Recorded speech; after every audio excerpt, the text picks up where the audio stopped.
As a business professional, you want to eliminate friction in your business and life and be in control of your daily results to see progress in achieving your goals. Being productive is a continuous improvement process that everybody struggles with in one way or another. Welcome to the Productivity Mastery Method podcast. I'm your host, Chris Nixon, and I'm a productivity consultant. Every week, I'll share tips, insights, and interviews with guest experts that will help you think critically so you can take actionable steps to be more productive. Now that we've got this out of the way, let's dive into the episode. So I invite you to share your name and the field of work that you do. Hi, I am Celia Meisel, and I say that I do systems, sales, and strategy, and I work with CEOs that are earning six figures in their business to streamline their processes, most importantly, their sales process, so they can have greater prosperity in their business and a life that they love. Nice. So if we define a goal planning system as a set of all of the tools essentially that you use day to day in order to achieve your goals, how does your goal planning system play a part in your life and the work that you shared? Oh my goodness. It plays a huge role in my life. First of all, like you had mentioned before we started the show, that our goals are, it's a vision that we have for our business. It's a vision that we have set for ourselves. And then we kind of break down all the tasks and what's needed to achieve that goal. And so I'm a person that needs a lot of structure and a lot of systemization to be productive, just because I'm a very creative thinker. And so with my goal planning and setting system, I would say it's at the pinnacle and the core of my life for everything from how I operate my business to backcountry camping trips that I do with my husband to, meal planning. So it's just really at the core, the hub of my life. And I would say that I spend a good majority of my hours in a week, revolving around my goal planning system in some way. Yeah. So I think to be effective, it really needs to be holistic, doesn't it? It does. We used to talk about the work-life balance and separating work from home life and all that. But I think we're changing a little bit in that regard and realizing that, we really need to look at everything as a whole, because really what we do for work is part of our life. And what we do at home also affects our work more now than ever. So I love that you've taken this holistic approach to it. So how did you come to realize that you really needed a system in place? I would say that it started the summer of 2019.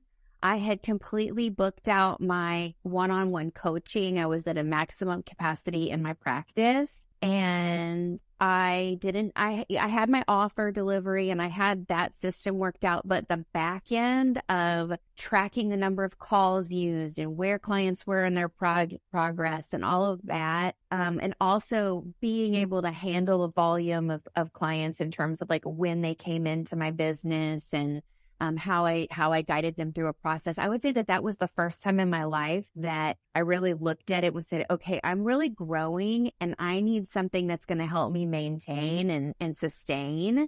And so it definitely started with my business first, and then began to trickle over into my life as well. But definitely being really busy, booked out, having a full plate, it caused me to start asking different questions about things. And that's where I started to learn about SOPs and processes and systems and went down that rabbit hole and never looked back. So obviously, if you were already in business, you had been achieving and you had, set some goals for yourself. So how were you managing it before then to get to that point? Yes. So I always knew that I had income goals. I had things that I was working toward. So at that time, it was more, because we're talking about the business. So it had been like, I have a sales goal that I want to make or an income goal that I want to make. These are the packages that I want to sell. These are the clients that I want to work with. So I would break down sort of all of the steps. This is the marketing that I need to do. So at the time, I was doing a lot of networking. Mm-hmm. And so I would say, if I were going to give a nugget to the listeners, it would be kind of zooming out and looking for the patterns and the trends and all of the big milestones that go into the process to being able to achieve the goal. So I kind of broke down like the client, the offer, the sales goal, the marketing, all of that. And then also making sure that I was, allowing plenty of time for that. At the time, it was more intuitive and instinctual. I didn't have like a structured process for it. Hence why when the business got booked out, it was like, oh my gosh, a little bit of excitement, but chaos too, because like, how do I handle this? Because I reached that point where I couldn't really wing it anymore. I needed to have more structure in place. Yeah. And I think the same thing can happen even outside of business. I mean, families change. We might go from being a single person to maybe being married, maybe bringing kids into the mix. And now we've got, preschool and soccer and all those things to deal with. So all of a sudden our life changes and we get to a stage in our life where we realize that what we're doing is just not quite adequate to keep the overwhelm at bay, isn't it? Correct. 100%. And same thing when you start a business and one of the scary things about business is to not have any clients, and the even more scary sometimes is to have a whole bunch of clients. Now, what do you do with them, right? Exactly. And fulfillment. Yeah. Being able to fulfill on what you promised. So can you share some of the nuts and bolts then about how you now manage these things with your business? Yes. So I think it'd be great to give some context more just kind of diving into the journey. So I would say, I think it was summer of 2021. I went on this journey of, I was using Google Docs and Google Drive, and I wanted to organize my back end of Google Drive because it was just all over the place and, documents here, documents there. And I had become more of an organized person, but just things were everywhere. So I started researching different softwares and tools. You ClickUp. I had used Asana. I had used a little bit of Trello, Basecamp, right? So I started kind of going into the softwares and exploring, and ended up getting into a program that was ClickUp based. And it was like how to run your business with ClickUp. And I had used ClickUp before with a team member, and we had kind of developed like repeat tasks and automations for marketing. And so we had gotten things to be pretty systemized. But with what I was learning in ClickUp and Google Docs, it didn't really all integrate together. Like I still needed multiple tools. And that led me into discovering Notion. And when I found Notion, I had heard about it before. And then I was like, oh, I don't know, because I really needed like a trainer that could kind of help me with a strategy as well. So then I got back into Notion, started exploring it again this past December, so right at the end of 2021. And once I got into it, I was hooked. So now everything I run through Notion. I barely use Google Docs or Google Drive anymore. It's usually like if I'm working with a team or a client that uses them. So I manage everything inside of Notion, both for my personal life and for my business life. And the way that I do that is I set my goals, my bigger picture goals. So for example, like I have speaking goals, right? To like, I'm on this podcast with you right now. That's been one of my initiatives of 2022. I have my sales goals. I have my ongoing tasks and projects that I'm working on with my team. I also have, like I mentioned, the personal side where I go backcountry camping and exploring nature with my husband. I have goals related to that around my packing list and food and things like that. So I'm able to manage everything inside of Notion in one hub and sit down. And then what I've done is I've built systems around those specific goals. So I'll pause there because I know that was a lot, and you can ask me more questions or clarify. Well, would you like to just dive a little bit deeper then? Let's walk the journey. So you think of an idea which might become a goal. So how do you manage that in Notion? Yes. Okay. So let's take one that I've already done. So let's say like for the speaking. So Notion has this amazing way. It's really a database system. So a lot of people get overwhelmed with Notion because it's incredibly customizable. And then there's the geek out people like me who are like, yes, it's customizable. So you kind of have the two different camps. So for example, for the speaking, the first thing that I did was I created a database, and it was like a list, right? So it's almost like you can envision like a Google sheet where I have a list and then I have different columns. Okay. And then what I would do is I would track all of the applications for speaking that I put in for podcasts, for summits, anything. And then I would track. And then I added, you can add emojis. And so I added an emoji system. So like red was, it's a no, not a fit.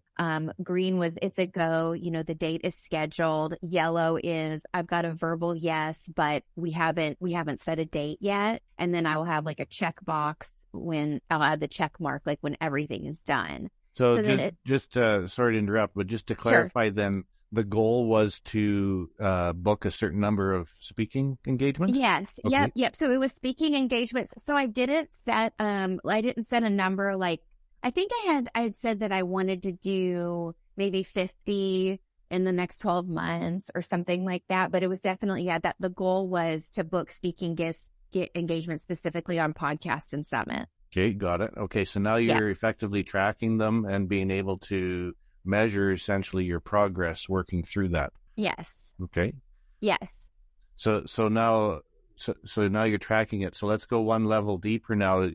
Obviously, there needs to be some actions in order to create those rows in Notion, right? So how do you manage that? Yes. So I would put like my application date. If once the date was scheduled, like once the interview was scheduled, I would track that.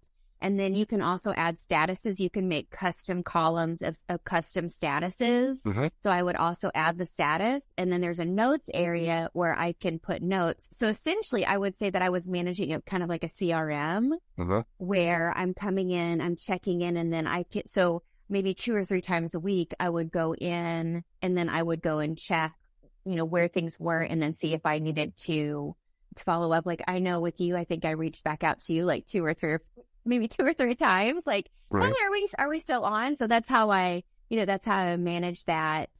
So it helps me to, build a relationship with the people that I'm collaborating with. It also just helps me to follow through. So I'm not, because to apply for several speaking gigs, I think I tracked that, like in 1 week, I might have put in 8 hours into going into Facebook groups, submitting the applications, setting up the row in Notion. There was a whole process to that. And so if I'm putting in that time in the front end, there needs to be some follow-up and follow-through on the back end as well. Mm-hmm.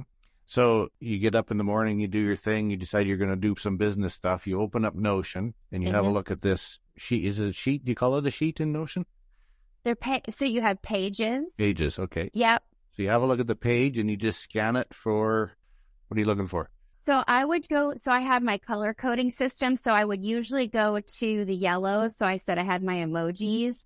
So it's like green, we're set, we're done. And so I would usually go to the yellows. Okay, those are the visual ones that are there then. You're looking for the yellow stuff. Okay. Yes. Good question. So that yellow jumps out at you and then. Yeah. And then I'll click in and I'll check in. I'll click on each of the individual entries and read through them. And then I'll go and do a follow-up message, or I'll do an outreach, or I'll look at it and say, I applied, however many weeks or months ago, this hasn't moved forward. And I can also decide if I just want to move it down into the no category as well, if something is stalled out. So it just helps keep things moving. Brilliant. I love it. Thank you. So what other systems have you tried then before you arrived at Notion? So definitely ClickUp was one, which is great. It's a great tool to use. I used Google Drive. I would say that I was very, very heavy with Google Drive. Like I was trying to do everything in Google Drive. And then prior to that, it had been years I had used Asana and Basecamp. But more recently it was heavy, like ClickUp and Google Drive were the 2 tools that I was using mainly. So I've set up Basecamp, I've set up Asana, I've set up Google systems before. I haven't worked in Notion yet. So tell me, what does Notion have for you that these others didn't provide? Yes.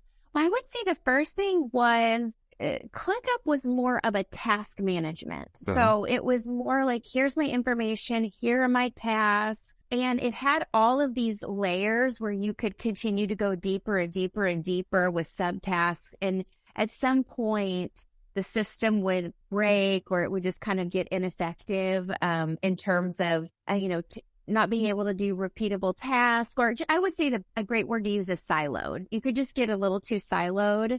And I found the same thing with Google Drive, where like intermingling folders and docs. The hierarchy is set that folders are always at the top and docs are always at the bottom. And so that limits your customization in terms of like folder organization, document organization. I tried doing like an org chart model where I built it out with like functions of the business in Google Drive. I tried doing like my mentor, she used to call it the Dewey Decimal System.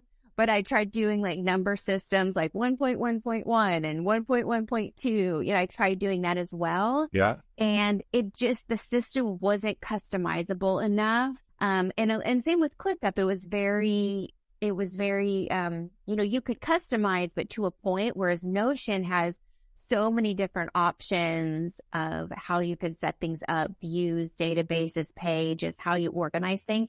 So just the customization level of being able to take everything from Google Drive and move it into Notion, everything from ClickUp and move it into Notion kind of took away that siloing problem that I was having. Right. And I just want to be clear that I think all of these tools are wonderful tools, and the combination of what specifically you want the tool to do and your work style dictates what works well for you. Yes. 100%. I know. I mean, I lived and breathed Google Drive and loved it and still love it and appreciate it, and ClickUp too. And for me, I have just become such a fan of Notion that it's like, to me, it's like the holy grail of softwares. So I think very highly of it, especially as how it's helped me so much to move things forward. So shifting gears a little bit, some of my guests have shared that their very first planner came in high school. I'm curious, did you have a planner in high school? Like, did they hand you a paper planner or agenda? Yes. I'm trying to remember when I got my first. I mean, I would say that, I mean, it goes even back. I mean, I would consider like my journal and my diaries when I was a little kid. I wasn't like breaking down and setting tasks, but like really that's when I first started like setting my goals and my intentions when I was really young. But definitely I had a planner in high school. I don't remember much. I mean, I just feel like I just kind of showed up and was told where to go all the time. I think it was more so in college that I really got more into planning and the color coding and the highlighting and then it definitely, when I started my first business in 2008, and I had a lot of clients to manage, I got more into that. So I would say as I got older and more, into business, the demand for a planner, became more of a reality. Mm-hmm. I'm curious, when you were really young, starting to journal, who influenced you to do that? Do you recall? I think it was just natural. I was very expressive and maybe I read a book where a girl had a diary, or I saw a show and then like I got, you got your first diary when you were little. And I think it was more probably like, societal influence than a specific person. And my mom used to always buy me little notebooks and journals too. So I think that she was kind of a note taker and ideas. So I think that she influenced me in that regard. Right. So some of it rubbed off from there. That's pretty neat. So when you were in college, you said you started using a planner of sorts. Do you recall what type of planner it was? I feel like it was like the Mead at a Glance. So it would have been the calendar, like so it would have been like the calendar, days of the month, picture grid, and then maybe with notes on the side. And why not stick with that now? Well, I went digital with my calendar and my plan, because it was I would say that it was more of a scheduler, planning, scheduling. Yeah. Is where I need to be when. I started going digital with that around 2012 with the iCal, and then had a major breakdown where like I lost all of my calendar entries. Oops. So I think I went back to paper for a while and then eventually found my way to Google Calendar. So I know people now that they have online businesses and they have to have their paper planner still. So they may put it in a Google Cal or iCal, but it still always goes in the paper calendar because they just don't trust the online calendar. But for me, I just needed to digitize and make it a little bit more easy, especially for recurring appointments and meetings. So you're still using Google Calendar? Yes. Mind sharing a little bit about that? How do you use it? Oh, I love Google Calendar. And I've tried so many different things in terms of this, because you can set up so many different calendars. So I have my main, I try to really operate with one main calendar now instead of like the silos of the different ones, just because if I ever work with a team and I need to share my calendar, I'm not having to share 8 calendars with them. So I have my primary calendar that I use. And then I schedule my meetings, things like that. And so I would say there's a level up beyond the Google Calendar where in my Notion, I set a plan for how I'm going to run my schedule. So I made a plan for my fall schedule. So that is that Mondays and Wednesdays are like my appointments and meetings days. Tuesdays, Thursdays are my kind of creative flow days where I'll work on project, behind the scenes work. And then Fridays are sort of optional. If I want to work on family stuff, I could do sales calls, I could do meetings. They can kind of rotate depending on the need. And so then that plan of I would say that's like my time management or my time planning system then influences how I use my Google Calendar in terms of when I schedule things and when I don't schedule things. But I don't use it to like block out or schedule, like I'm going to work on a project from 1 to 3. I tend to like to be more in the creative flow with like when I work on things. So then the Google Calendar would really have meetings where it's definitely time sensitive. Yes. And you talked about in Notion, you've got your work plan. Yeah. And it sounds like you're kind of blocking out themes to work on Yes. different days and different times. So that doesn't end up in Google Calendar. No. Okay. Nope. I don't put it in Google Calendar because otherwise it just gets too crowded. So I have it for reference, and then it'll translate over to like when I'm working with my team and I'm having them update my Calendly for the fall. They know these are the days, these are the times that I'm available for appointments. But doing the blocking on the Google Calendar, it just becomes like a little cluttered for me. I could set up a calendar for my team reference, or we could do that if I needed to have a visual for someone. And it could also be set up in Notion if I needed to as well. So I do have options, but at this point, it's not like in that visual space of having it in the Google Calendar. So tell me about the themes then that you've created in Notion around blocking out your time. And is that the right term for you, blocking your time, or what do you call that? So in Notion, I called it my weekly schedule outline. And then what I did was I set a goal for the number of hours I wanted to work per week. So I decided I want to work 20 to 25 hours a week and roughly Monday through Thursday. So that was my goal, 11 to 4 or 12 to 5. So that's about 20 hours a week that I set the goal. And then I decided then I'll set my themes for the specific days. Because I find that it's better for me to get into a flow state where I'm doing like all of one thing. I don't really do well if I'm on Zoom and then I'm working on something and I'm on Zoom. It's better to just do all the Zoom meetings as much, on the same day as possible, and then have my other days where I can work on my projects. Yeah, the cost of switching back and forth takes a lot of energy and a lot of thought. It does. Sometimes I think we don't realize how much. Yes. So you've got these, the outline. Yes. Call it an outline. Yes. Now, why not go down to a finer grain and actually put the specific projects you're working on in that time? Why are you staying at that level? That's a good question. Well, so where I manage my projects, I have a project management area. And I have like that would be like my project management tools. And so it's in that area that I break down all of my projects. And the reason that I don't schedule them in is because number one, I think it's for like the creative flow, like, because sometimes I just want to get up. I like to have choices. And while I love structure and I love the structure, I don't like to be boxed in of like, I have to do this at this time, because sometimes I might wake up. I have an autoimmune condition that I manage. And so sometimes I just might be a little slower getting going in the mornings, and I just need a little extra time to get ready. And so keeping it open, keeping the calendar open and spacious kind of gives me that freedom to take care of myself and not feel guilty that I'm constantly moving things. But I've tried to like plan and block and have everything scheduled, and it's too constrictive for me. Yes, I definitely think that that's a healthy way to operate. And for a lot of the reasons you shared, if you start trying to schedule specific times for lots of smaller type tasks, the feedback mechanism is failure when you don't get them done necessarily. Exactly.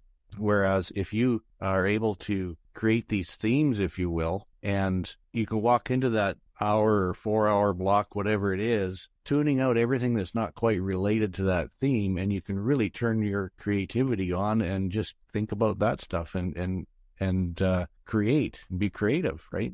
Right. Whereas if our calendar's full of all kinds of different things, we're thinking of all kinds of different things, and it's really hard to just relax and really, put our best selves forward, isn't it? Yes. And I think too, for me, just in reflecting on the question, I'm not operating from memory. And when I go into those days, I'm not winging it in terms of, what are we going to work on today? There were definitely years ago where I think this is probably why I got my system set up in the first place, is I would open the laptop and it would just stare at me, and I might open my email and go to Facebook and be like, what do we do now? There was just no structure into what I was working on. And so like what we've talked about today, like, talking about like my goal of speaking and tracking that. I have my CRM in my Notion, and I have a Kanban flow of, where people are in the deal cycle. I have a project management page where I track all of the projects that we're working on with our team. So there's really maybe like 3 or 4 areas that I'm going to in Notion that already have everything that I'm working on documented out. So all I have to do is just pick it up and then work on the next step of whatever that is. And if I have an area where I'm stuck or I have a bottleneck, then I know that I might need to go get coaching or get help or decide to just put the project on hold for the time being. So I think because I'm not operating from memory or just kind of deciding spur of the moment, like what's going to happen on those Tuesdays and Thursdays, I have a lot of control over the work that gets done. So I think that's a wonderful way of approaching it. So it's not that you don't have these things identified that you're going to do. It's just they're not with strict time boundaries. Right. So you're saying on Tuesday for these 4 hours, I'm going to work on this type of stuff. Now let's go to the list of that type of stuff that I want to work on and start working my way through it. Exactly. So what would you say that now that you've experienced the benefits of using a system like this that you didn't know back then? I would say that the first, what I've experienced and feeling wise is a sense of peace. Mm-hmm. Because if I am away or I'm out of town or something happens, all of this information exists outside of my brain, which means that it could be used by someone else. A team member could set in. So I don't feel as much pressure on my own self as I used to when things were either disorganized or just not systemized, or disorganized or not systemized would be the key. So definitely there's a feeling of peace. And then also I see a lot of people when I talk about systems in particular, they share their mindset around, oh my gosh, it just feels like I'm going to be boxed in, and it feels like too restrictive for me. And I don't know if I ever felt that way, but I do know that learning how to adapt the system to my natural rhythms has really been the key. That's and to be curious with the process. So if I were like what we're talking about now with my weekly schedule, my time planning, it's evolving. This is a system that I'm creating from scratch based on my natural rhythms.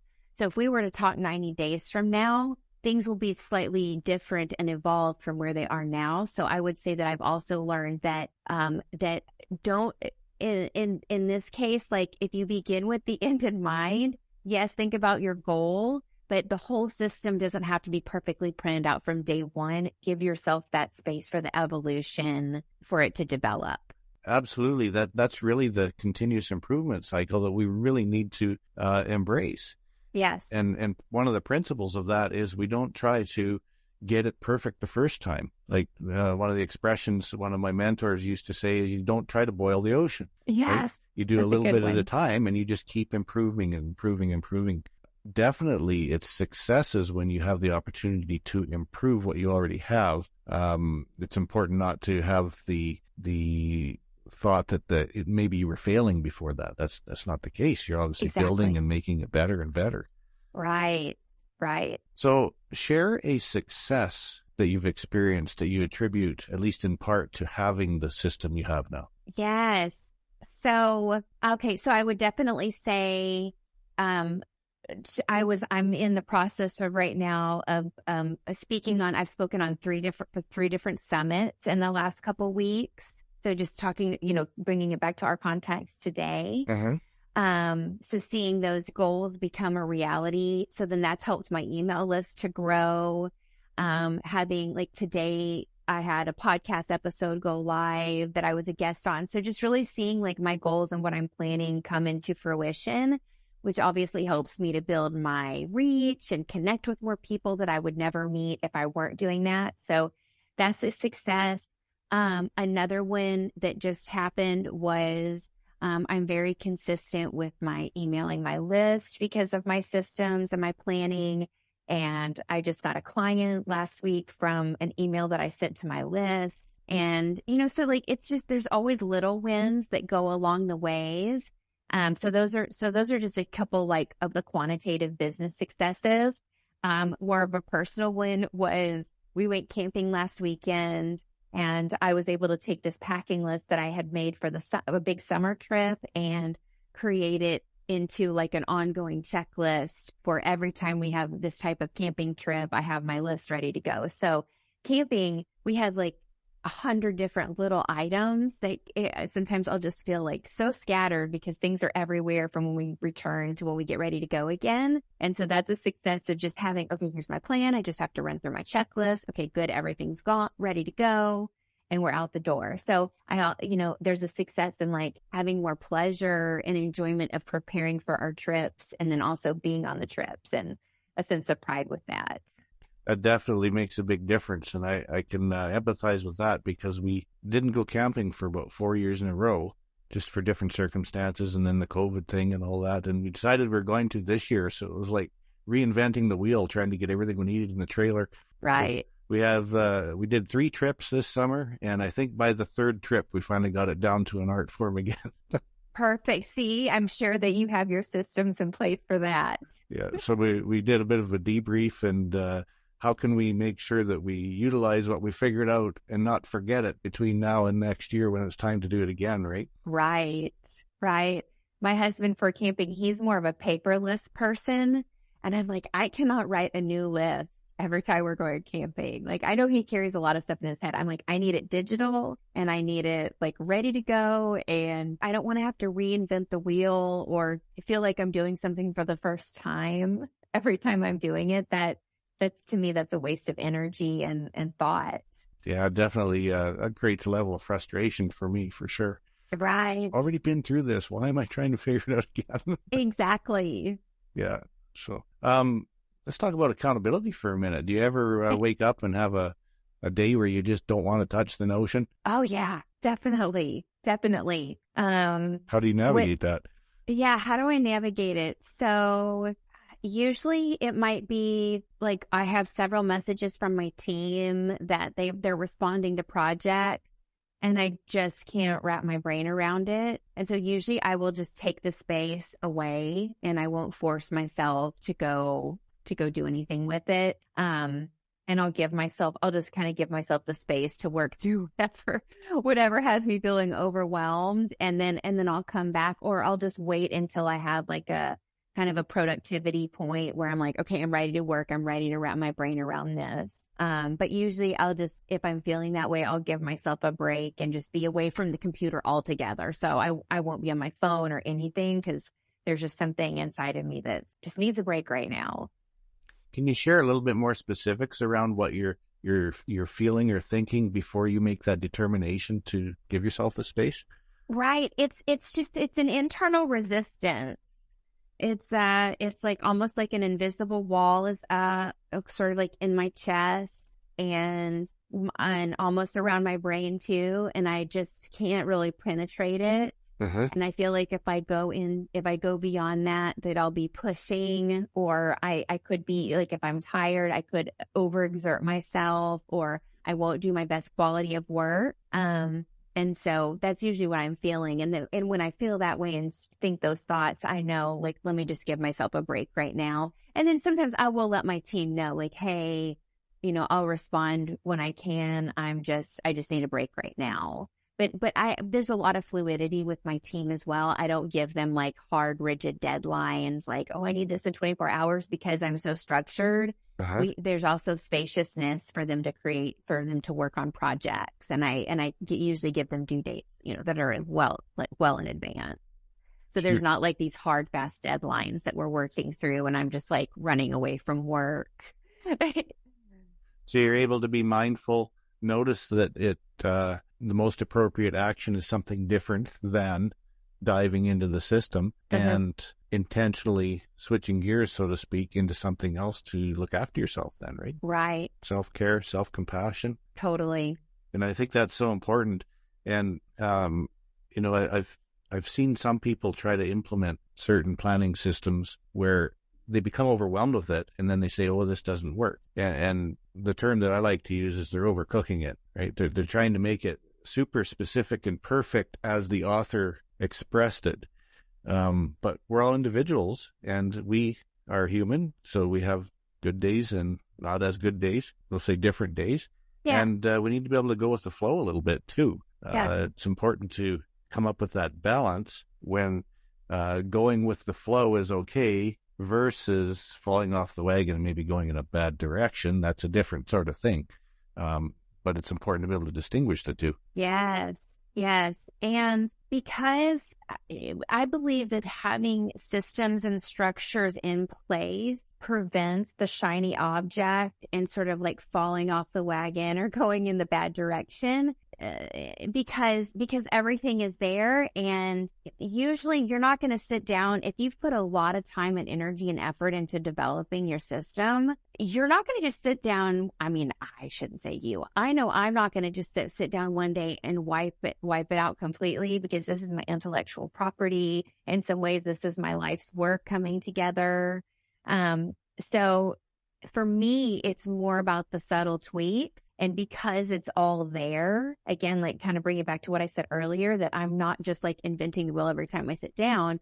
It's all there. I can give myself that grace to take a break and know that it's going to be ready and waiting for me when I come back.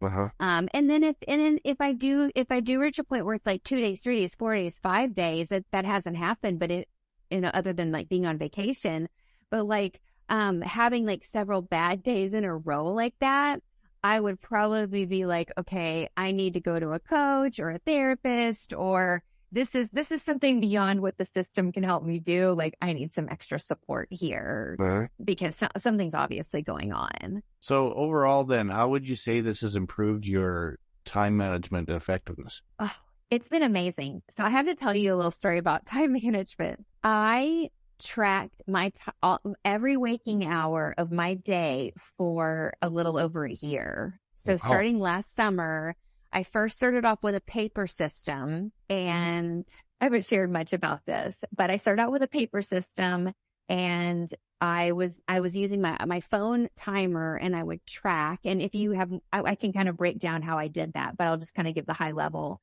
So I would track my working hours throughout the day. And then eventually, several months later, I moved into a digital system. I started using Toggle Timer. And from the moment I woke up to the moment I went to bed, I would track everything I did in every waking hour. And it became much easier when I digitized. I stopped doing that this summer. I had reached the year and I was like, I have enough data. And so I used all of that information that I gathered from doing that year of time study to then build out my systems, because I always knew approximately how much time things took. So like a little quick task may take 5 to 15 minutes. So at this point for time management, I don't have like a hard, fast time management, because I know on average from that year of time study how much time things take, and can pretty much plan accordingly. So that's my answer. Okay, so to recap, you went into an in-depth study of your own habits and studied what you do for an entire year. Yep. Gathered that data and used that in order to optimize your system, and would you say to be able to predict your capabilities when planning projects? 100%. And it helped me to set up high-level structures inside of Notion, because the whole point was to optimize my work time. I wanted to work a certain number of hours per week. And it all started because I actually didn't know how many hours I was working per week. My whole creative flow approach had no structure around it. And I never knew how much time a project would take. I never knew how many hours I was working per week. It was affecting my marriage, like us being able to go do fun things, because I just always felt guilty, like I had to be working. So that's how the time study evolved. I called it my human experiment. And so in that, when I was tracking in psychology, it's a phenomenon called the observer effect. And it's essentially, if we feel like somebody is watching us, we perform differently than if somebody weren't.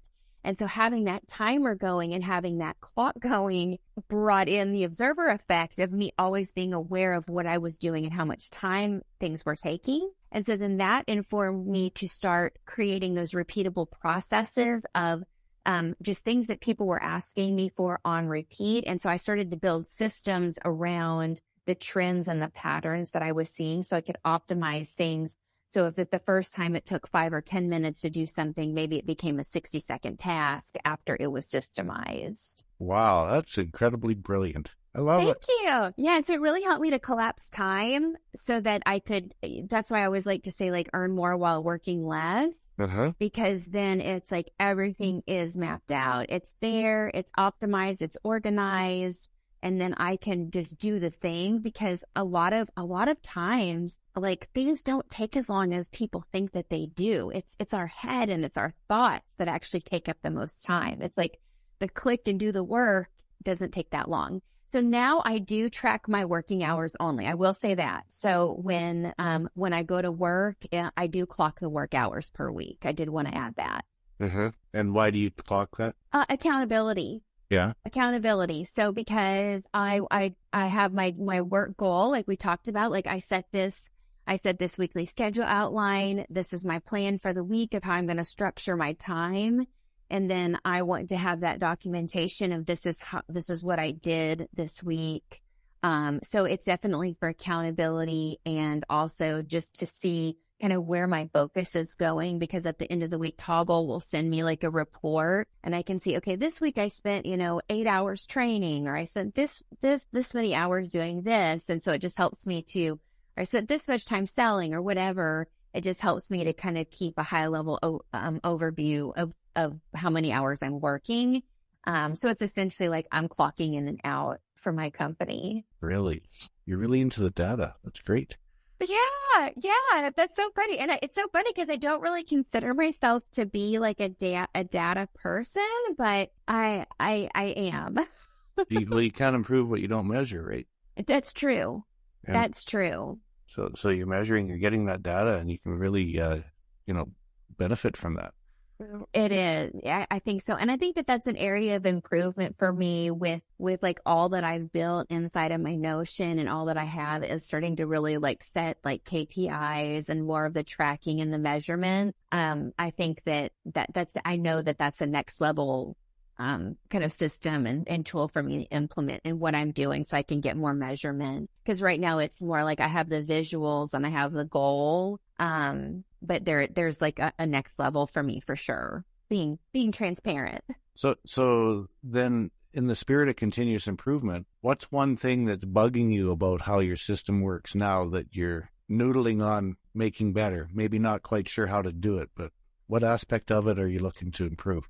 Well, I'm constantly adding things. And so for me, it's that it doesn't get chaotic. Because there's like sort of like the ebb and flow where like things are really structured, and then I add a bunch of stuff, and then I need to go do a cleanup. So like right now I'm at a phase where I'm getting ready to need to go do a cleanup, especially in my training and learning area, because I'm a lifelong learner. And so I create pages for like the different programs that I'm in, and I hold myself accountable to like follow through on things that I invest in. So then I'll have little notes, and then I'll create little extra pages and things like that. So really keeping things streamlined and not falling into like the silo trap, I would say is something that I'm always kind of managing, and something that I need to do an audit and just see like where things might be getting a little disorganized, and do a cleanup. Auditing yourself. Yes. Yeah. I audit things for clients all the time, and just coming through and doing a self audit. And just like kind of listening, I don't remember exactly how you phrased the question, but to me, it's like, what is that annoyance, or what is that thought that keeps coming up over and over again, and really looking at that pattern and saying, okay, I'm going to go into my Notion now and like really address what is bothering me about this. So everybody experiences setbacks in their life from time to time. And I'm wondering, how has having your systems in place helped you navigate a setback? So this year I decided to make a change with, I let my biggest client go several months ago. And it was a big leap, but because of all of my analysis and information, I knew that I could actually make more income letting that client go, even though like logically it didn't make sense. And so while it was like it technically could be a setback, like my income dropped down, because I had all my systems and processes in place, I was able to keep going and keep moving forward and not get freaked out or let that turn into like a devastating moment or anything like that. I think that's a great example.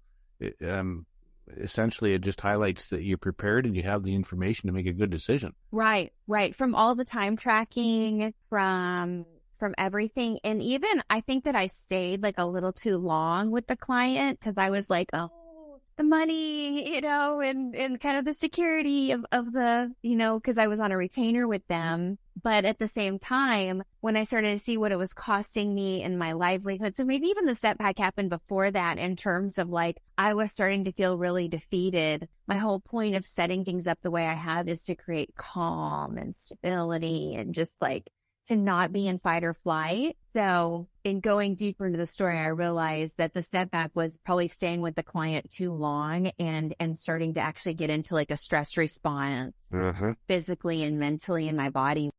Really, what came to mind too that I wanted to share was just a little backstory, was that this whole thing evolved with the time tracking. I shared about like the time tracking, but then also I got really burned out last summer, because during the pandemic, I was training and leading sales teams for virtual events and working like really long hours on Zoom all the time, and really hadn't had a break from like April of 2020 through maybe June of 2021. I mean, I'd just been going and going and going. I had done like 13 or 14 events at that time, and those were sometimes 16-hour days on Zoom. For 4-day sprints. And so I hit a burnout point where I was just exhausted for weeks and I didn't want to do anything. And I I didn't have my systems in place for anybody to help me move things forward while I was like really tired. So I realized how having everything in my brain was forcing me to kind of really to be limited and not really have a business, you know? So that was part of the catalyst, along with the time tracking exercise, and just to completely make a shift because of that final burnout, because everything was so like driven by me and in my mind and in my head. I needed to make a change. So that was my setback. Wonderful. Thank you for sharing that. So here's a question that might be shocking for you. Imagine that your Notion system completely disappears. What is your life like now? Probably what I would do is a big brain dump. First thing is brain dump, like what I can remember in terms of what are the repeat tasks, all of that, and get as much as I can out of my brain and onto paper. And then probably have someone research for me, like, what are we going to use next? What are we going to do next to get moved into a new system? So I think I would pick up and be okay, like within a couple weeks. Yeah. I'd probably cry and have like a freak out and like I'd not be happy for a little bit, and then just move right along and pick up with the next thing. I find this a really interesting reflection exercise because, you know, in people's journeys, they've gone from not having that stuff to having it, and then not necessarily being mindful about what life must have been like back then compared to now, right? Right. And maybe it didn't seem as chaotic then, but maybe you weren't exercising near as much capability as you are now, and influence and effect on the world, right? Right.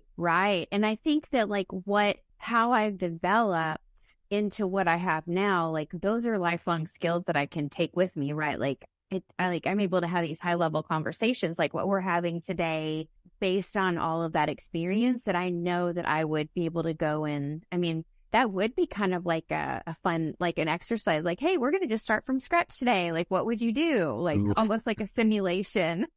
Emergency preparedness to simulation. So that's a good question. Okay, so Celia, tell us about your business and the services you offer. How would you like people to contact you and find out more? And I guess specifically too, who should be contacting you? Yes. So I work with the business owner, and so generally my business owners are at the multiple 6 into 7 figure mark in their businesses, and they have a team. I work with some solopreneurs that are right at the 6 figures, but usually I work best with somebody that at least has like one person that they're delegating to and has, you know, that they're scaling their business. And what I do with them is I audit their business in terms of like their personal productivity, how many hours a week that they're working. I look at their sales process and like the whole customer journey that their prospective customers go through, and see how documented and optimized that is, so that they could either bring on a sales team member or just create more ease, relieving that pressure off of them of doing the job. And then I also look at their offers in terms of like, what is the customer experience from like once they come into the offer. So I would say it's a little bit more operations and strategy focus, with a focus on sales conversion as well. And I've just found that working with people that are a little further along income wise, they already have things in place that are working, and then we're coming in to optimize, versus somebody who's like a brand new entrepreneur. They're just trying to figure things out. And so I do better when things are already established and we can optimize and improve. And then of course, if they want to create something new, we can kind of use what's already working to, you know, create a new offer, for example. Mm-hmm. So you can connect with me on LinkedIn. My name is Celia Meisel. My website is multifacetedresults.com. Obviously, a potential client doesn't know what you know. So how would they know that they should be contacting? What would they be experiencing right now that, hey, call Celia? Number one, burnout. Uh-huh. Feeling some level of burnout and stress in their business, not feeling creative at all, and knowing that you being creative and excited about your business is definitely a key to like being productive and, you know, loving what you do. Because especially in coaching, your clients pick up on that. You're working in, with those relationships. So the burnout, frustrated with your team, projects aren't moving along like you feel like you're even kind of wasting money. You're hiring contractors that aren't generally like helping you to fulfill your goals. You're not closing as many deals as you think you should. You think you have this great offer and your conversion rate isn't where you would like it to be. Those are some of the top level self-diagnosis things that they could definitely look at and reach out to me, because I can support with all of those things. Well, thank you so much, Celia, for joining us and sharing your journey. Maybe we can touch base again in the future and hear how your journey's going, because I would love it sounds that. like it's evolving as it goes. It is. Thank you so much for inviting me, Chris. And this has just been awesome. And I just love your questions and really diving into all of the nuances and how you created some processes and structures for the listeners to think through as I was sharing. Our minds work alike. So thank you. Take care.